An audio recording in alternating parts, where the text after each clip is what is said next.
Halo, selamat berjumpa lagi dan hari ini kita akan berbicara tentang Roh Kudus.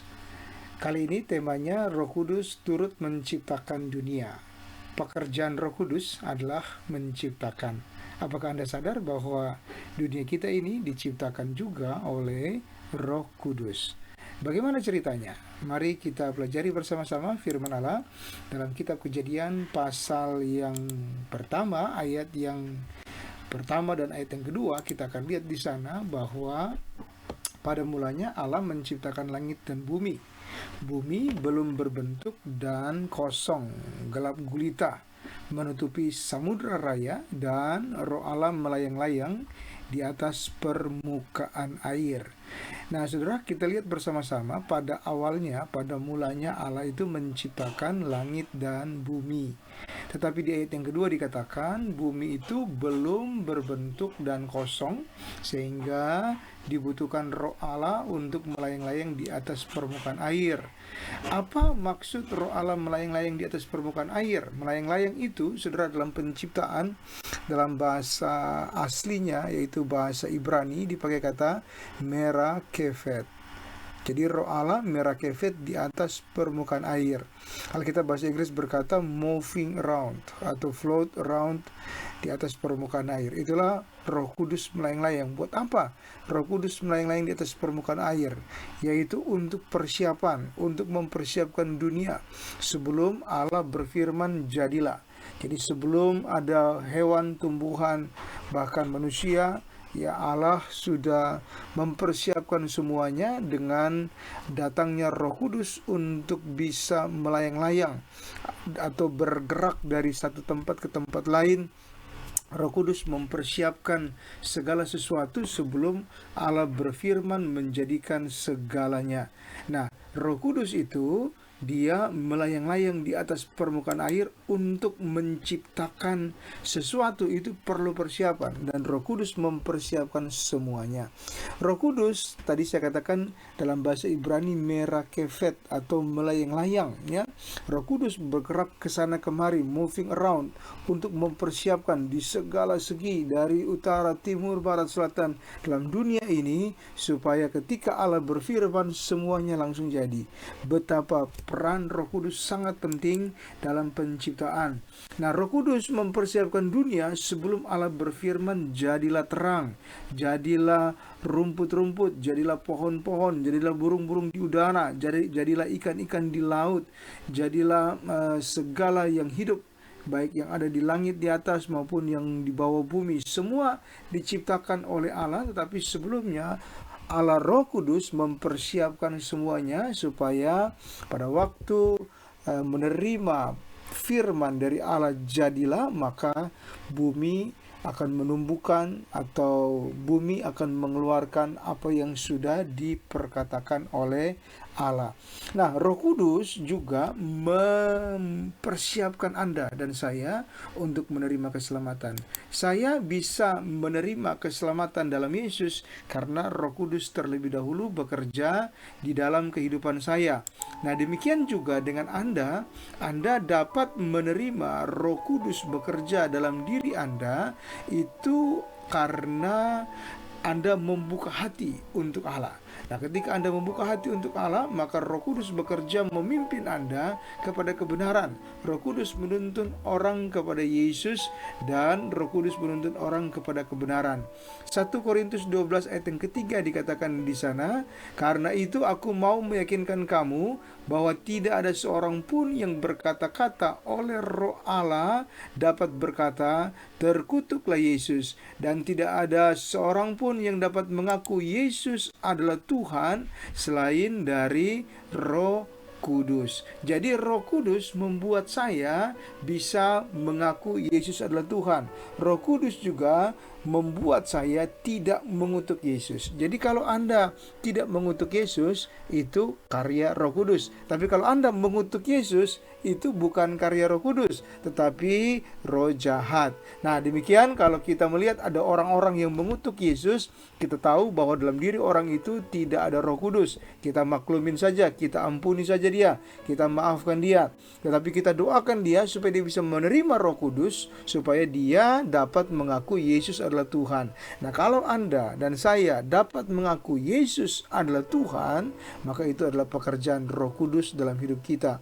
Saya sudah bertemu dengan banyak orang di seluruh dunia bahwa mereka dapat mengaku Yesus adalah Tuhan itu karena memang mereka didiami oleh Roh Kudus. Tetapi saya juga sudah bertanya kepada banyak orang dari banyak kalangan, dari banyak agama, banyak yang tidak bisa berkata Yesus adalah Tuhan karena saya tahu mereka tidak punya Roh Kudus. Mereka hanya sanggup berkata Yesus adalah guru, Yesus adalah orang yang baik, Yesus adalah nabi, Yesus adalah manusia biasa, dan mereka tidak dapat mengatakan Yesus adalah Tuhan.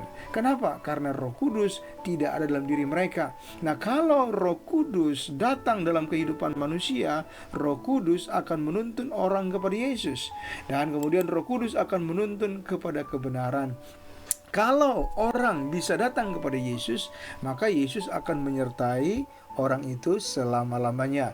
Matius 28 ayat yang ke-19 dan 20 dikatakan begini, "Karena itu pergilah, jadikanlah semua bangsa muridku, dan baptislah mereka dalam nama Bapa dan Anak dan Roh Kudus, dan ajarlah mereka melakukan segala sesuatu yang telah kuperintahkan kepadamu. Dan ketahuilah, aku menyertai kamu senantiasa sampai kepada akhir zaman." Jadi ada janji daripada Yesus, kalau Anda, kalau orang-orang semua dalam dunia ini mau menerima Bapa, Anak, dan Roh Kudus, dan mau mengajar atau mau diajar segala sesuatu yang Yesus sudah katakan, maka Yesus sendiri akan menyertai saya, saudara, dan semua orang sampai kepada akhir zaman. Penyertaan Yesus ini juga mengikuti disertakan kuasanya mengikuti kita. Jadi kalau Yesus menyertai kita, maka kuasanya, pengurapannya, lalu keberadaannya itu memampukan kita menghadapi segala persoalan. Saudara punya persoalan dalam bisnis, dalam pekerjaan, dalam rumah tangga, dalam kesehatan, kalau Yesus Anda bersama dengan saudara, maka semua beres. Nah, semua apa yang sudah Yesus lakukan dalam dunia ini, meredakan angin ribut, memberi makan 5.000 orang, menyembuhkan orang sakit, bahkan membangkitkan orang mati, itu akan kita alami ketika Yesus menyertai kita. Ketika kita punya Roh Kudus dan kita diajari oleh Roh Kudus segala firman Yesus, di sanalah kita akan mengalami mujizat demi mujizat. Jadi saudara akan mengalami mujizat dalam dunia ini ketika saudara memiliki Yesus dalam diri saudara, dan itu terjadi karena saudara mengizinkan Roh Kudus berkarya dalam diri saudara. Hidup Anda, hidup saudara, hidup saya dipimpin oleh Roh Kudus.